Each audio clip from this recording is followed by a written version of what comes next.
Hello, guys. Welcome to this live. It's been a while. It's been 3 weeks since the last one, so longer than we normally are apart. But hopefully, that means there's more and more questions that you've got lined up for me to try and help you with.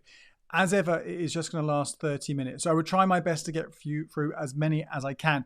The main thing I would say to you, though, is ask the question you ask. Just ask one question at the top and read it over before you press enter to make sure it's really clear. So when I'm reading it and answering it, I'd be able to kind of fully understand what you are asking me.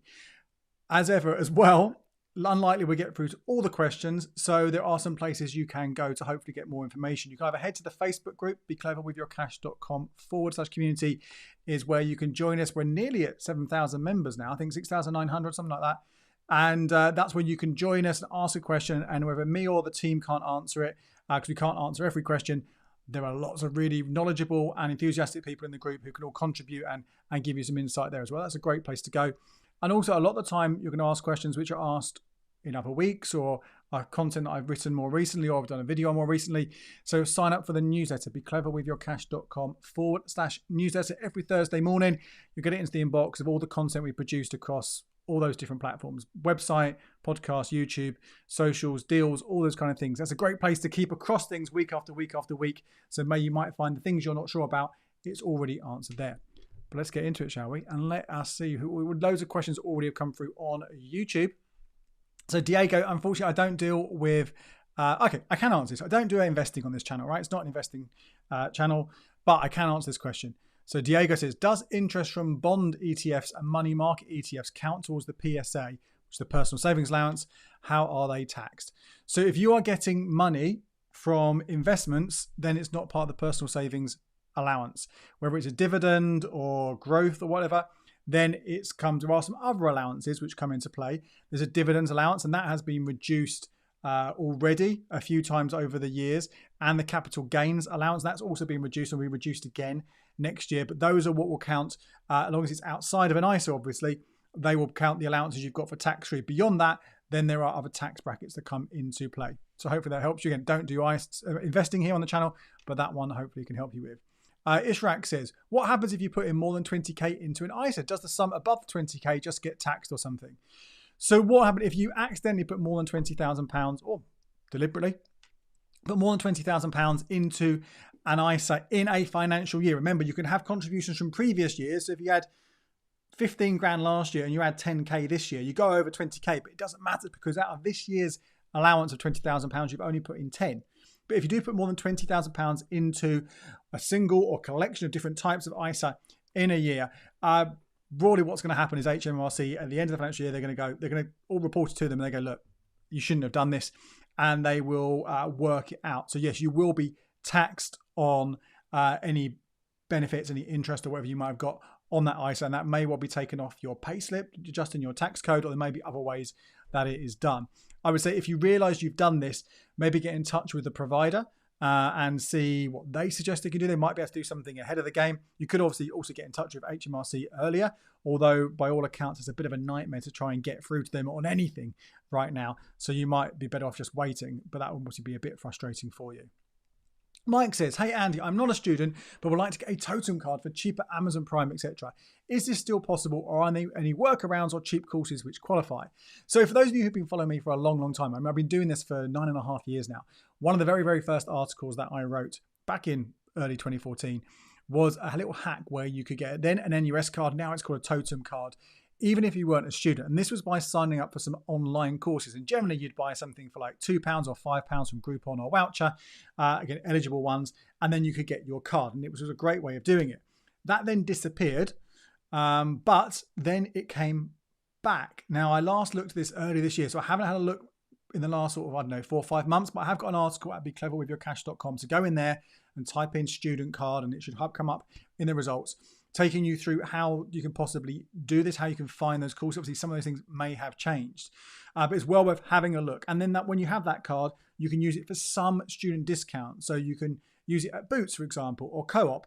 And I'm pretty sure you can still use it at Amazon. I did hear a while ago that Amazon were getting a little bit more strict on what they would accept. They wouldn't always accept just a totem card. They would want an actual university card, but it's definitely worth a try to get that 6 months free Prime and then the lower price. You get an Apple discount with it, which is, if you want an Apple, MacBook or an iPad, I think it's quite good. And still, I would say, I think it's ends in early November. It could be mid-October. If you are going to got a student card and you're going to buy an Apple product, the moment they've got a free gift card on top, so it's a good time to take advantage of your student discount if you can get it. But you can't use it, for example, on Spotify. Sorry, excuse me. You can't use it on Spotify. You can't use it on some other retailers and things like that. So it's not perfect. But have a look at that article that might explain it. But there's one more thing to say here as well. If you have previously had a Totem card, whether because you were a student and you're no longer a student, or whether you took advantage of that hack, then it's often possible to get what's called an alumni Totem card. So you then sign up with your old details and then you can get hold of it. And it does all those same offers. And that's legit. There's nothing dodgy about that. So that's what I've got. I've still got a Totem card. I used it in Boots just a few months ago. I've used it a few other bits and places. Don't use it as much as I used to, but I certainly get my money's worth from it each year. Sid Rowty says, hi Sid. Said, hey Andy, is the Barclays card rewards credit card a very good option as opposed to the Amex Platinum everyday cashback? And is the nationwide 8% monthly saver a good option to park some extra cash? So two things here. I'll deal with the Barclays card rewards card.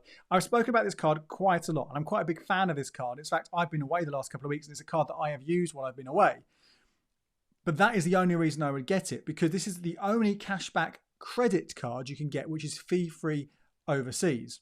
It gives you a rate of 0.25% home and abroad. So when you need to use a credit card overseas, this is my pick of the card to use. However, most of my spending I did overseas was on my Chase debit card, which is fee-free and pays 1%. Just occasionally that didn't work, and occasionally I did need to use a credit card. In the UK on my spending here, the Barclays card never gets touched because I'm using my American Express. At the moment, I've got a Vitality Amex. I'm using that card or my Chase card, again, with a higher rates of cashback. So I would say, the Amex Platinum Everyday Cashback card or the Amex Platinum Cashback card or the Amex Nectar card or the Amex Gold card, but only for the first year when it's free, are all better options for UK spending than the Barclays card rewards credit card. There obviously will be occasions when you want a credit card to use in the UK where Amex isn't accepted, in which case it's a good backup that you've got to use as well.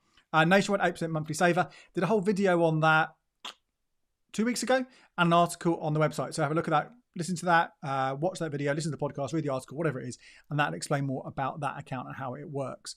I have seen a number of comments on that video where people have been a bit confused about how regular savers work. So I may well, I know I've got content on that previously, but I may look at that again and refresh that for you guys because people don't quite get how they work. Because you are getting 8%, but you're not getting 8%, and people get a bit confused and a bit angry. Ollie says, hey Andy, what are your thoughts on matched betting? My thoughts on match betting is that it isn't something that people should be promoting. You find any influencer or blogger or any publication where people are promoting match betting, they are mainly doing that. Not always, not exclusively, but they're mainly doing that because they're getting paid to do it and they're making some nice money from that. You'll never find me talking about match betting on any of my channels because although, yes, maybe potentially sometimes if you do it right, you can make some cash. Ultimately, the reason this exists is not because these gambling companies are kind and benevolent and want us all to get this free money. They're doing it because they know for every one or two people who take advantage of it and make some cash, there will be many, many, many, many more people who are vulnerable for whatever reason, addiction problems or really desperate for cash and don't follow the rules and get caught out and end up losing a huge amount of cash. So that is why I do not encourage anyone to do match betting on any of my channels. I know people have done it and they've kind of done all right with it, but again, it's not something for me. So let's do Elixir. No judgment on you there at all, Ollie. I know you're just asking me about it, but that's just generally editorially why I don't cover it. Let me quickly check over on Instagram. Sorry, you guys, because I know I say this every time, but I do sometimes miss your questions because it just scrolls through. That's all right. Oh, no questions anyway right now. That's fine. You guys are very welcome to lurk, but if you've got a question, please do fire away. And I will do my best. So Celestial Elixir says, hi Andy, I'm going to be paying bills in a couple of months or so from now. Is it worth me holding off for a switch offer from Santander or just open up the Edge account in anticipation? Thank you. So years ago, 2 or 3 years ago, I was doing the same thing. I was waiting to open up the Santander 123 Lite account as it was then for the cash back on the bills because I was waiting to see if there was a switch offer. And there wasn't. And that time, that year and a half or whatever that I waited for the switch deal to come along, I could have been earning cash back on the bills. I should say before that, NatWest used to offer cash back on their bills and they changed the account, but I used to get my cash back from them, which is why I didn't already have the cashback account. Eventually I opened it up, earning cash back. And then when Santander did open a switching deal last year, and they did it again at the start of this year, it was available for existing customers. Now, I can't guarantee that will be the case, but I would say to you, you could be waiting a long time for this to come along.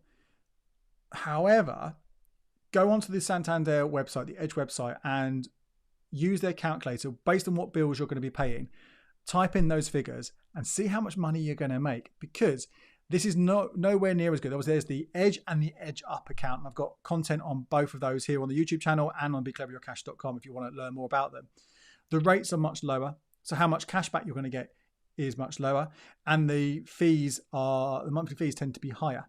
So you might work out that actually it isn't worth your while jumping the gun if you're looking at like £5 a year.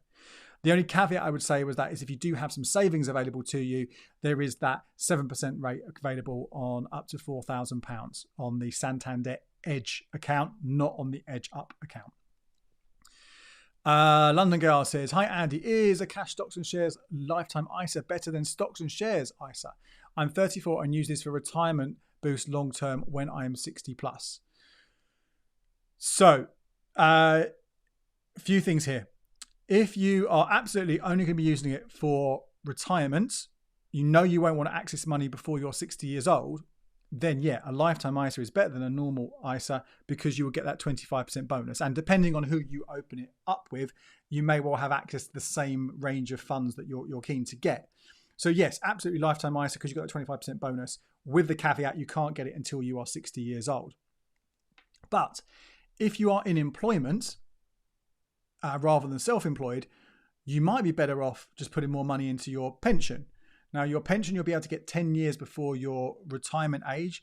If you're 34 right now, that retirement age is probably going to be, 69, 70 maybe. So you're looking at a similar sort of period. So it's locked away, pension or lifetime ISA, around the same amount of time. But what you might be able to do, if you put more money into your workplace pension, you might be able to get more money contributed by your employer. So definitely have a look into that. And I have covered this very recently not I haven't, but the team has. Zoe wrote an article on becleveryourcash.com about free money from your pension. So have a look at that article. It was from beginning of September, and that might give you a bit more information about those different, how they compare and different ways to get the cash in. Now, if you're a higher rate taxpayer, you'll get even more, something called tax relief. You get more of that, so even more free money. So from those point of views, a pension is better than a lifetime ISA. Of course, if you're self-employed, then you can still get that tax relief on your contributions, or it works out roughly the same. Hopefully that's helped you a little bit there. Ben says, hello Andy, are you still using Starling as your main bank account? Yes, I am. I still really like Starling. I think it's probably the one I enjoy. You can enjoy using an account the most. I did mention in one of my update videos recently, I'm quite impressed by Monzo's new look. But I'm not going to make a switch over to using that. I don't need to. There's nothing so substantial difference between them. There's nothing so wrong with Starling that's stopping me using it as my main bank account as yet. Interestingly, at the start of this month, they did start introducing, I think it's 3.25% interest on the balances within your current account. Now, obviously, that's a lot less than the 5.2% you can currently get from Ulster Bank on easy access savings. So it's not necessarily a good option for the bulk of your savings, but we all have money we're spending generally. We all have some money in our current account, whether it's a small amount or a large amount. Shouldn't be a large amount, it should be funneled away. But you know what I mean? Then you may as well, that's quite a good perk to be getting a little bit more interest on that. And I will talk about that more next time I do a savings update video, which probably be Wednesday, but there's something else that's going on, which might mean I have to postpone that. But there'll be a video this week on savings for sure.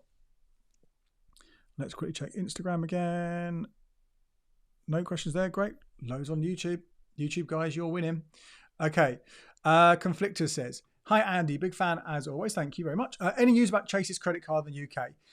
No, they had it on their roadmap, which they published 2 or 3 months ago, maybe more before that, saying they want to have a credit card. I think it's obvious that's where they want to go, but there's been nothing about it yet. I did wonder, because their anniversary of their account launch was September, I did wonder whether they'd sort of release it around then, but there's been nothing on that yet.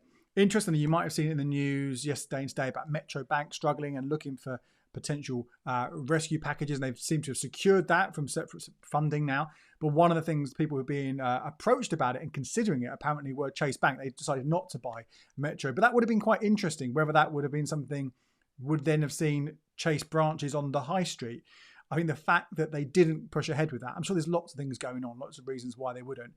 But if they did ever really want a high street presence, that would have been a good way to get started straight off, because it's just like there's a whole load of them they could have taken over. They didn't do that. So I think it'd be very unlikely we'd actually ever see Chase branches. You never know. You never know. Vinny Polly says, when making a big purchase, is it advisable to use Amex or spread it using financing options? So when you have something expensive to buy, and that can be, I don't know, often people get like a sofa, or when we had our kitchen redone. Kitchens are expensive. If you've not done a kitchen, they're expensive. And so I chose, with those sorts of situations, I've done it myself sometimes, to put it on 0% finance. 0% finance, that is the key there. You ideally want to be paying 0 interest on this borrowing. And the length of time you have for that. Now, you might, in the case of the kitchen, we had the money for it, but I wanted to keep that as a buffer, because if we'd spent it on the kitchen, it would have been down to 0. So I wanted to keep that as a buffer, and I had that earning interest. It wasn't earning much interest because it was a few years ago.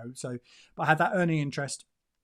And then when that 0% year was up, I used that money, already had it, and paid off that borrowing completely in full.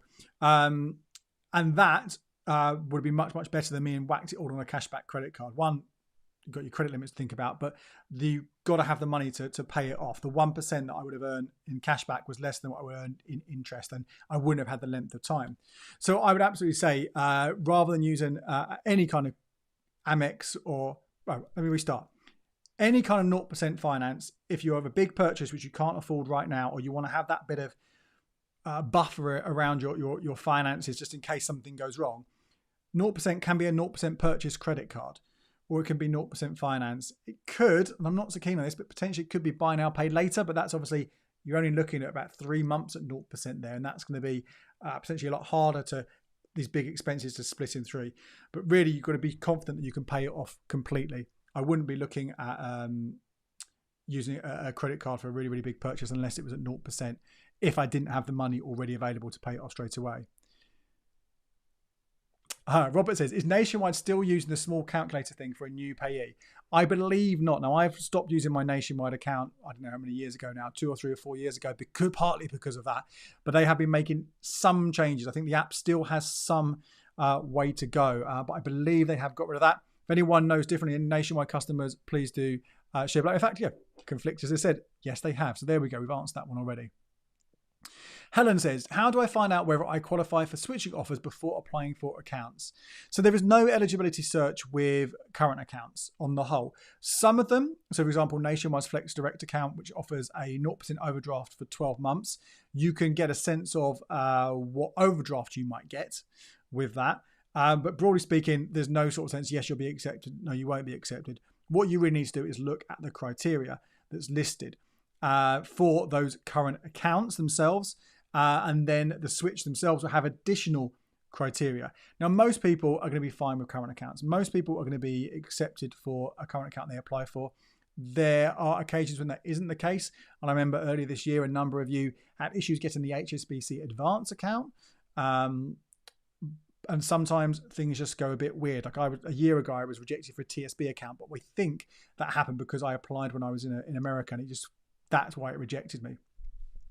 But broadly speaking, you should be fine for that unless you have a particularly poor credit history with a record of defaults, maybe some sort of county court judgments or bankruptcy or any sort of things that are going on, which might think they don't want to give you or don't feel they can give you a full main account, in which case they might offer you a basic bank account instead. They have to do that, but that then won't be eligible for a switching deal. So that's one side. And in terms of the switching criteria, you just have to read it and see if you're eligible for it, and you should hopefully be able to figure that out.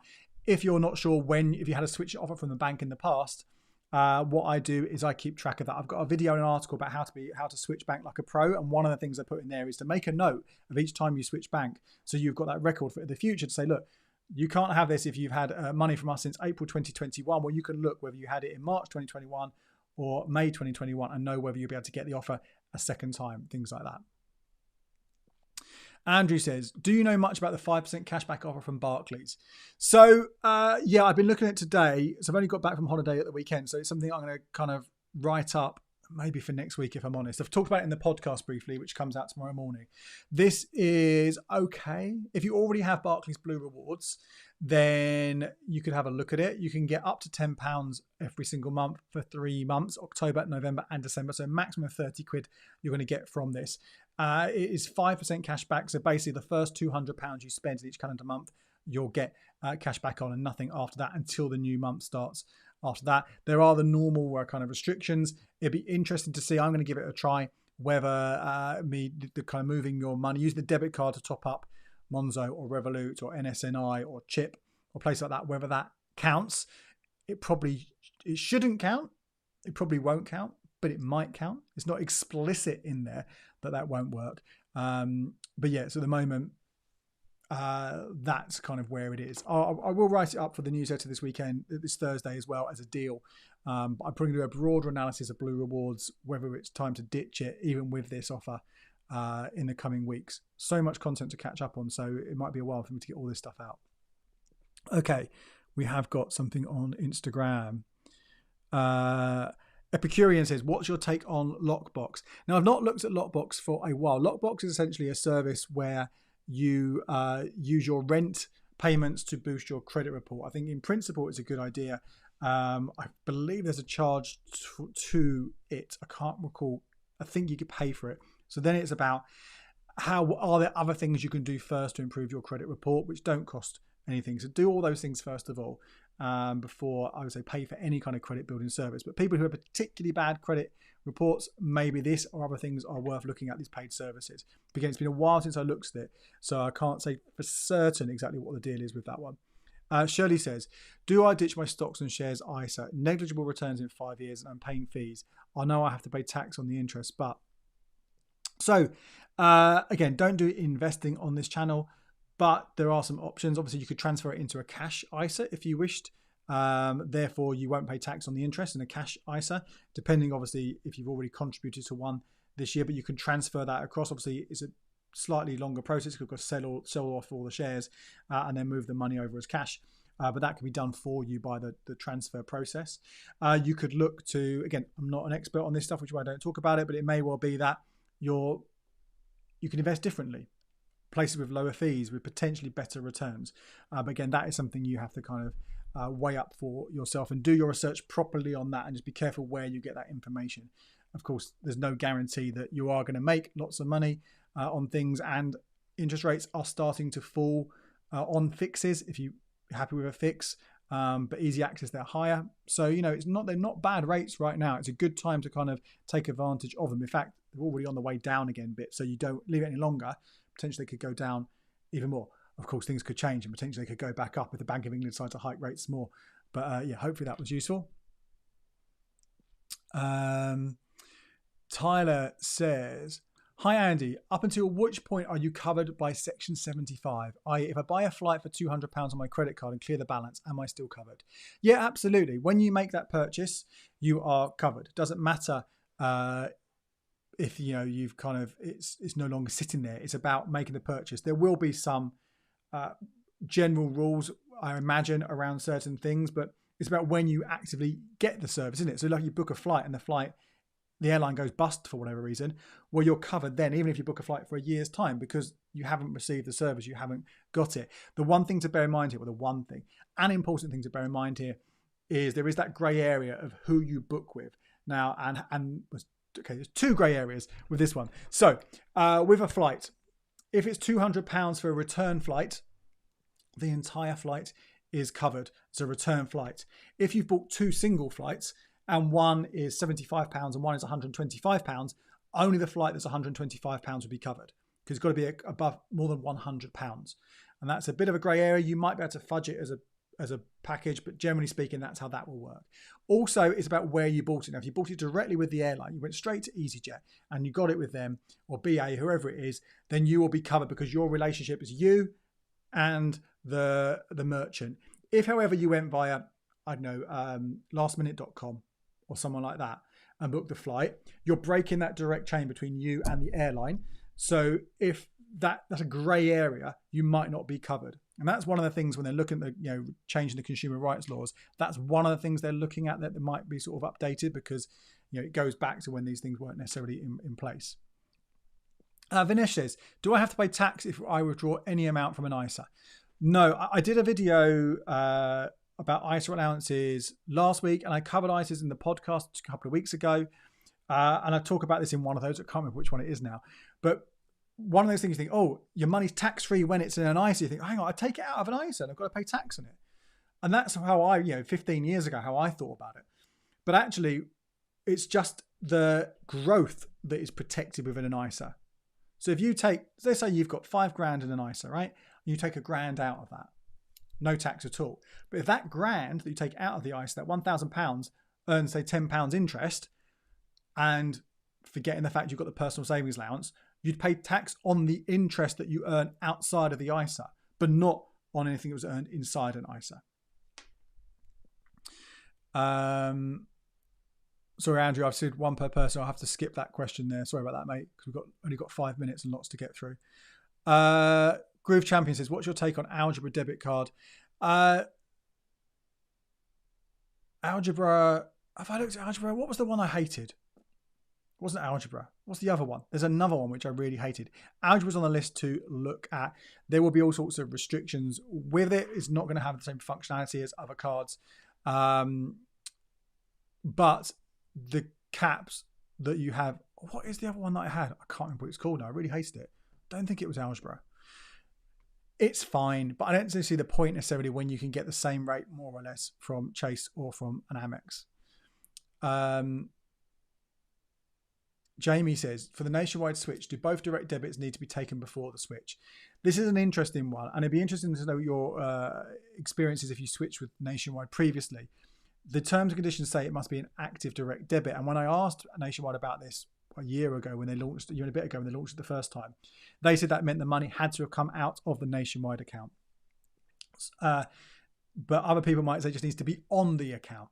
I would not take the chances, and I would just have the money going out of my account and set up a quick one that pays out very fast.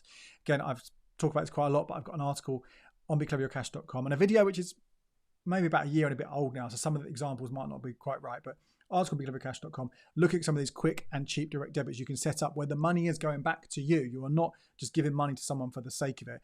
I would say if you are considering doing a charity direct debit, then bear in mind the costs that are associated with this, and maybe keep that direct debit going. Don't just do that. Find a cause that you want to support and keep that money going longer than just the time for the switch, because otherwise it can end up being problematic for them and costing them more than you're giving them for those few months. David says, I've just opened my son's eyes to the world of incentive offer banking because of you. He is blown away and busy sorting his pathway to his first swap. Thank you so much. I'm really glad to hear that, David. I'm so glad that I could help you.